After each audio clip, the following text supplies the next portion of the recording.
నమ్మకాలు మూఢనమ్మకాలు కార్యక్రమానికి స్వాగతం. నమస్కారం డాక్టర్ గారు. డాక్టర్ గారు, మన సమాజంలో ఉన్న అనేక మూఢనమ్మకాల గురించి అలాగే ఆరోగ్య అపోహల గురించి మాట్లాడుకుంటున్నాం కదా. కొంతమంది పైపన్ను పీకితే కంటికి ప్రమాదం అని నమ్ముతారు. దీనిలో ఏమైనా వాస్తవం ఉందంటారా? ఏమీ లేదు. పై పన్ను పీకినా కింద పన్ను పీకినా ఏమీ నష్టం లేదు. కంటికి ఏం దెబ్బ తగలదు. కంటి దిగుతుంది కంటికి దీనికి ఏమి సంబంధం లేదు. కంటి నరం అంటూ దానికి ఏం రాదు. ఏరగా పై పన్ను ఉంటే రూట్ దాంట్లో కింద క్యావిటీ అంటే దాంట్లో ఉంటుంది, దాంట్లో తీస్తాం అంతే. కంటి నరం అనేది అక్కడ ఏమి ఉండదు. కంటికి నారికి సంబంధం లేదు. పై పళ్ళు నిరభ్యంతరంగా తీయించుకోవచ్చు. ఏ రకం కూడా నష్టం జరగదు. ఏ రకం పై పళ్ళు నిరభ్యంతరంగా తీయించుకోవచ్చు.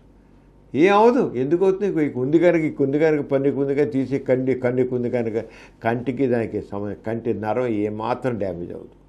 అక్కడున్న ఆప్టిక్ నర్వ్ కానీ ఇంకో నరం కానీ ఏం డ్యామేజ్ అవ్వదు.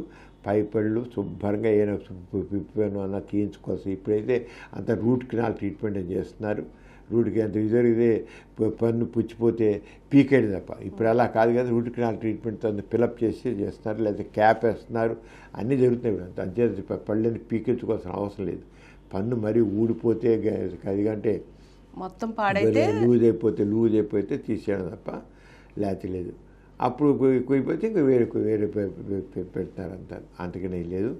అంచేత పై పన్ను పీకడం వల్ల కంటి నరం దెబ్బతినగానే చూపు దెబ్బతినగా లేదు.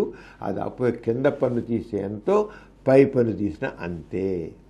ఇక్కడ పన్ను పీకిన ఒకటి, ఇక్కడ పన్ను పీకిన ఒకటి, ఇక్కడ పీకిన ఒకటి, ఇక్కడ పీకిన ఒకటి, రెండూ ఒకటే. ఏరికి కూడా నష్టం కలగదు. పన్నుకు కన్నుకు సంబంధం ఉందని చాలామంది నమ్ముతుంటారు. పన్ను నరాలు ఉండేది వేరే చోట, కంటికి సంబంధించిన నరాలు ఉండేది వేరే చోట. ఈ రెండిటి మధ్య సంబంధం లేదు. అందుకే పై పన్ను పీకినా కింది పన్ను పీకినా కంటి చూపుకి ఎటువంటి ప్రమాదము జరగదు. తెలుసుకున్నారుగా? ఇటువంటి విజ్ఞానదాయకమైన కార్యక్రమాల కోసం మా సమరం ప్రగతి ఛానల్ను తప్పక వీక్షించండి. ఈ కార్యక్రమం మీకు ఎంతో నచ్చింది కదా. ఇటువంటి మరిన్ని వీడియోల కోసం అనతి కాలంలోనే 20 కోట్లకు పైగా వ్యూస్ సాధించిన సమరం ఛానల్ సమర్పించు పాజిటివ్ ఎథియిజం తెలుగు ఛానల్కు సబ్స్క్రైబ్ చేయండి, లైక్ చేయండి, మీ ఫ్రెండ్స్కి షేర్ చేయండి. అలాగే ప్రక్కనున్న గంట సింబల్ని ప్రెస్ చేయడం మర్చిపోకండి.